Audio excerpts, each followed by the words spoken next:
in fact, were extraterrestrials.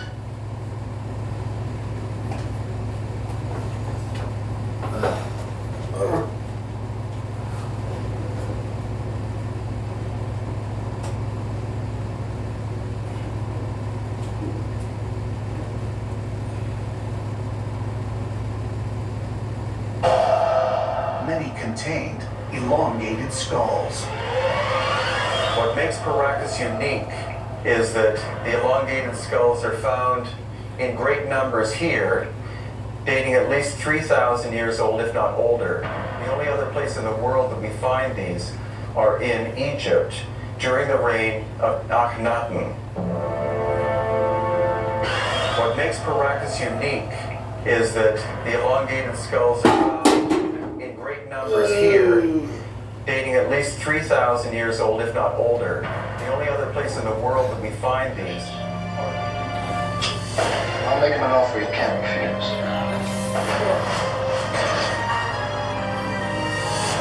Just when I thought I was out, they pulled me back in. There are more than 10,000 car chases reported every year in California. Outrageous, dangerous maneuvers. Oh, ran right into the back of the driver. Spinning him right around. All of a sudden, the suspect is a maniac. Oh, very dangerous situation. Extreme desperation. Reckless driving here with LAPD helping to bring this to an end. Car chase. Watch on Pluto TV. The game is on. Every season of Dallas Cowboys Cheerleaders Making the Team is now on Pluto TV. See if the girls have what it takes to make it. I just love dancing so much. Watch Dallas Cowboys Cheerleaders Making the Team. Still raised this person from the dead. Therefore, the classical zombie is actually a soulless animated corpse. Most civilizations have some variety of an individual coming back from the dead. It goes all the way back to the first civilization in Mesopotamia.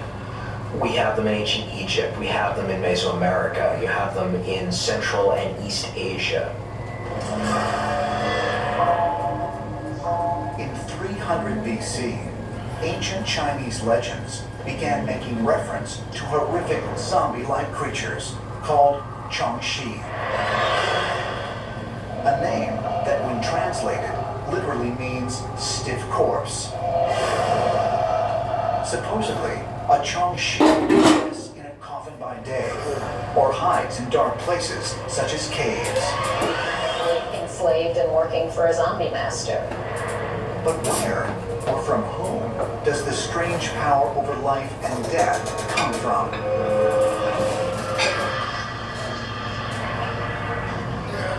According to ancient astronaut theorists, there is evidence of strange otherworldly entities that communicate to humans through intermediaries known as priests, shamans, witch doctors, or demigods.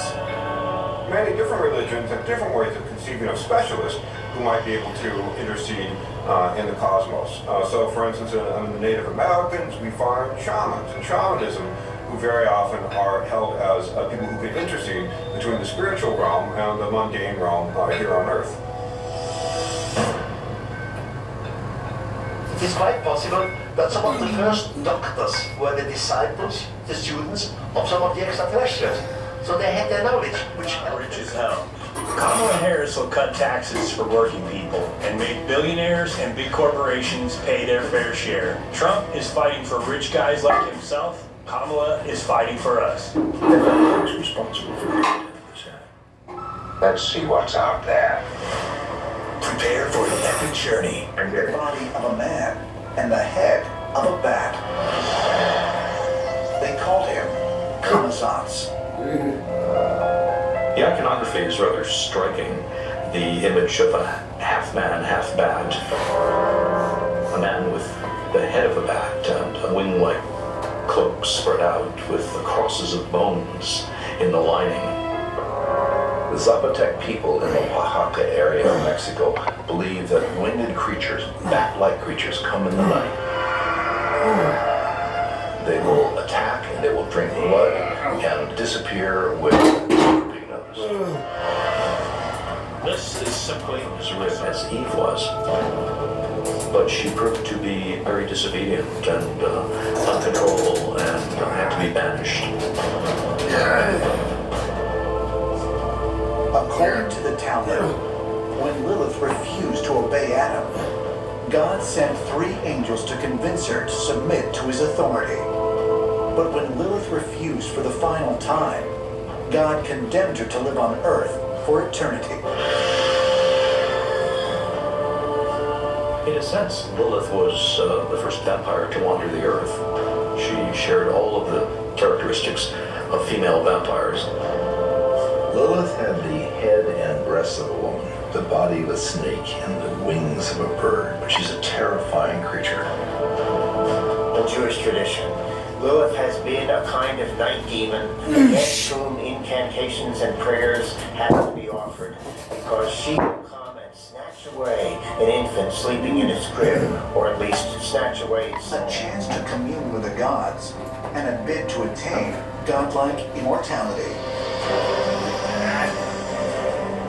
Or did early humans simply create myths and stories about undead vampires and zombies as a means of communicating their ancestral connection to extraterrestrial beings? And if these beings actually existed, might they not return? Under Kamala Harris's plan, no one making less than $400,000 would pay a penny more in taxes. We believe in a future where every person has the opportunity not just to get by, but to get ahead. Shut up, bitch. Experience the good and evil of their earthly lives.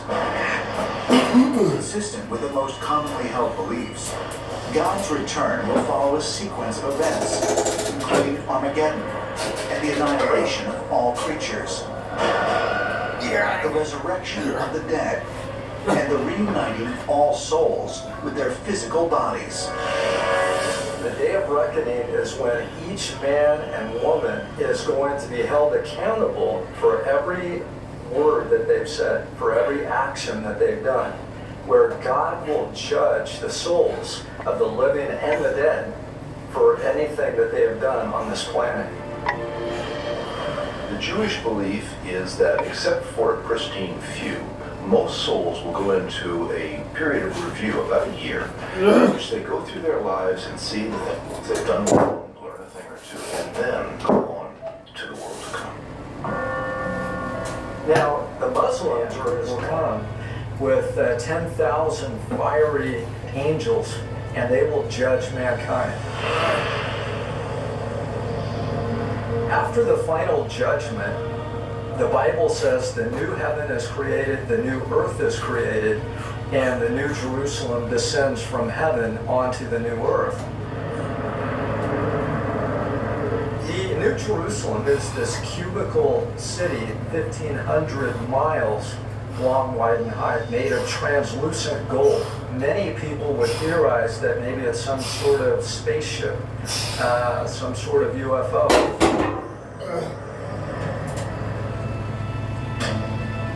But could there be an alien or... Yes. Wow. You look stunning.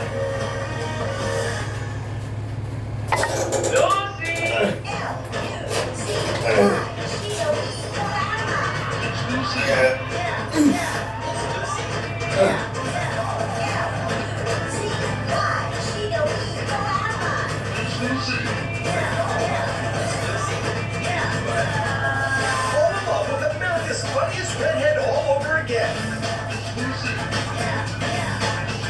Only on Pluto TV's I Love Lucy channel. Thank you very much. Dive into the minds of criminals and unravel the mysteries with the Criminal Minds channel on Pluto TV. Imagine launching over the FBI, we're looking for your son. The killer knew the victims, didn't want to see their faces. Our unsuspecting and being solitary. He was in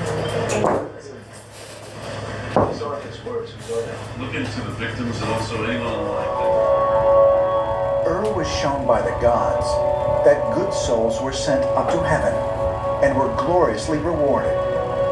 But the bad souls were sent down to a realm where they were first punished, then purified, and finally resurrected. What's interesting is that he says, so not only seeing the rewards and the punishments, but seeing how it is that souls are reincarnated. This is what's really radical about this. It was totally new in the Greek world, was this conceiving of the soul not only as immortal, but reincarnated perpetually.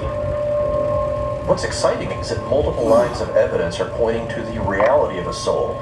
In other words, there does seem to be that spiritual, unearthly, non-physical part of us that absolutely can transcend and survive death and go on and indeed live forever. Might these often reported near-death experiences really be proof of an afterlife of our earthly and otherworldly origins?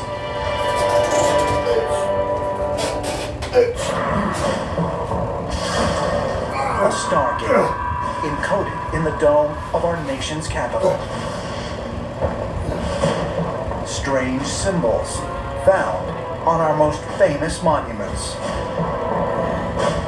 And a mysterious flying disc appearing in a painting of George Washington. What is the meaning behind secret messages found throughout our nation's capital? And might there be more to America's origins than we've been told? For Benjamin Franklin, belief in extraterrestrials was part of a scientific view of the world. Thomas Jefferson still remained of the United States.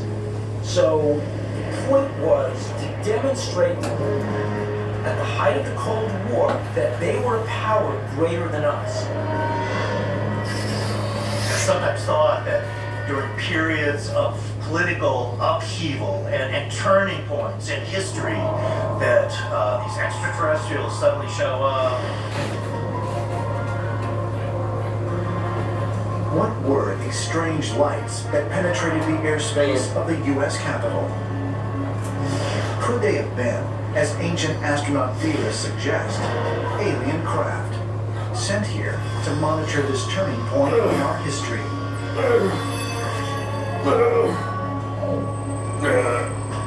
So, even as the founding of the United States of America, this idea of the plurality of worlds was well known as one of the cornerstones of ancient philosophy, one that was finding greater popularity in what was known in the 18th century as the Age of Enlightenment. The Enlightenment was a social movement that said we should look at the universe in a rational way. And that was the hub of the wheel, so to speak. And from that hub, many spokes came out. You had a concern with science, and you had belief in plurality of worlds, which seemed scientifically plausible. The Enlightenment figures at least half, including scientists, political theorists, philosophers, literary people, talked about extraterrestrials in their writings. It was very widespread in 18th century thought. Even one of the most prominent astronomers of the time, William Herschel, believed that intelligent life existed elsewhere in the universe. Beings that were similar to us living in the sky. One day, a young woman, sky woman, as she is to became pregnant.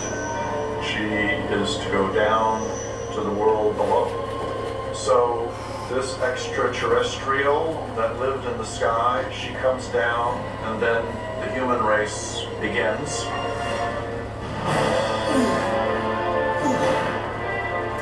Did America's founding fathers really believe in the possibility of life on other planets?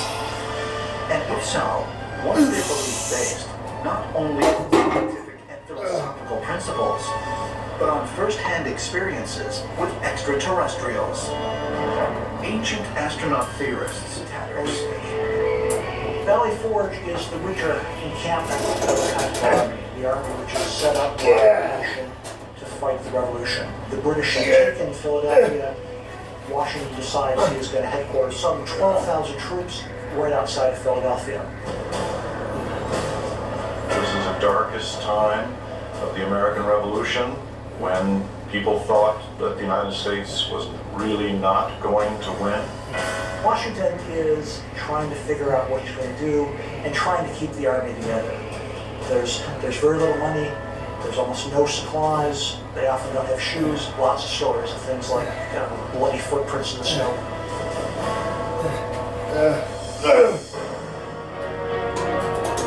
So severe were the conditions that Washington wrote, unless some great encounter. Believe that it's during these crucial times of human history that perhaps aliens would be most interested in interacting with us. Did George Washington really encounter green-skinned visitors and witness glowing orbs at Valley Forge? And if so, might there be additional evidence of alien encounters with other founding fathers? April 5th, 1800, the city of Baton Rouge, Louisiana. Astronomer William Dunbar reports to then Vice President Thomas Jefferson that he witnessed a bright glowing light the size of a large house hovering 200 yards above ground. It was quite bright, emitted a tremendous amount of heat, and crashed not so far away. This election's about your wallet. Candidate A is a billionaire looking out for billionaires, taxing the streets to fund the elites. Candidate B knows the struggle, offering bills for working and middle class. Get $25,000 for your first home, $6,000 for families with newborn. Then he's doubling the child tax credit. One's trying to empty your pockets. The other wants you to get ahead. Building up the middle class will be a defining goal of my presidency. FFPAC is responsible for the content of this ad. Let's see what's out there. Prepare for an epic journey. Engage. This is nothing like any vessel I've seen before. And discover the universe with the TV Star Trek channel. Honestly, logical, very good. Blast us out of this orbit. All the Star Trek you can handle in one place. Fascinating. How is developing? Long and prosper on the Star Trek channel on Pluto TV. Stream now, pay never. Signers of the Constitution. There were 39 signers. 13 of them, a clear third, were Freemasons. But does the influence of Masonry explain why Masonic values are woven into the principles behind America's most important documents? And could this also explain how and why Masonic symbols can be found on much of the nation's monuments and architecture? In the design of Washington, the language of symbols is very important, and that's where we see connections with Freemasonry. The original universal symbol of Freemasonry is the square and compass. The compass is the tool of the individual. You're the point, and the idea in Freemasonry is that the individual is sovereign. You draw a circle. In the biblical story of Jacob from Genesis 28, Jacob witnesses angels ascending and descending a ladder from heaven.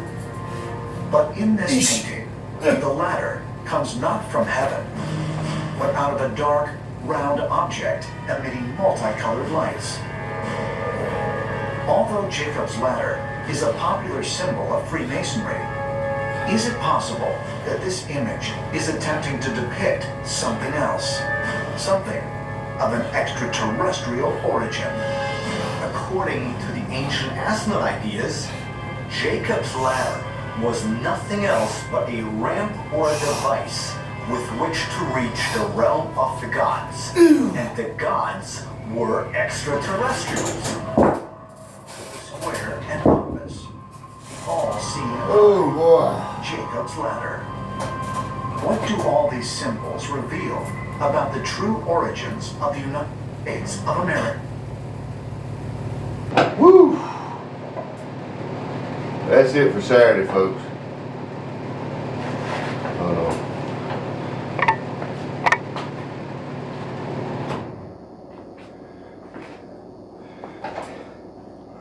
That's it for Saturday.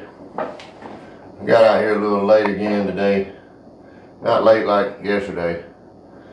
But the big boxing match on today in Bitter Beef versus Beaver Bivol. So I won't spoil the outcome on it or anything, but I'll since they were like, I guess in Abu Dhabi or wherever the fuck they were fighting at, the way the time zones are, you know, it came over super, you know, kind of early over here. Whereas normally, like if I'm watching some kind of fight or something, I'll do it in the evening time, and that's when it comes on. But came on during the day, so I had to swap this around. Come out here after that, so like I said, it's over with now, but I'm not gonna spoil it for anybody. Not a whole lot to talk about. That work out there, you know, another Saturday. You know, I like doing chess on them days, kind of a free day, do what I want. Most of the time I end up doing chess.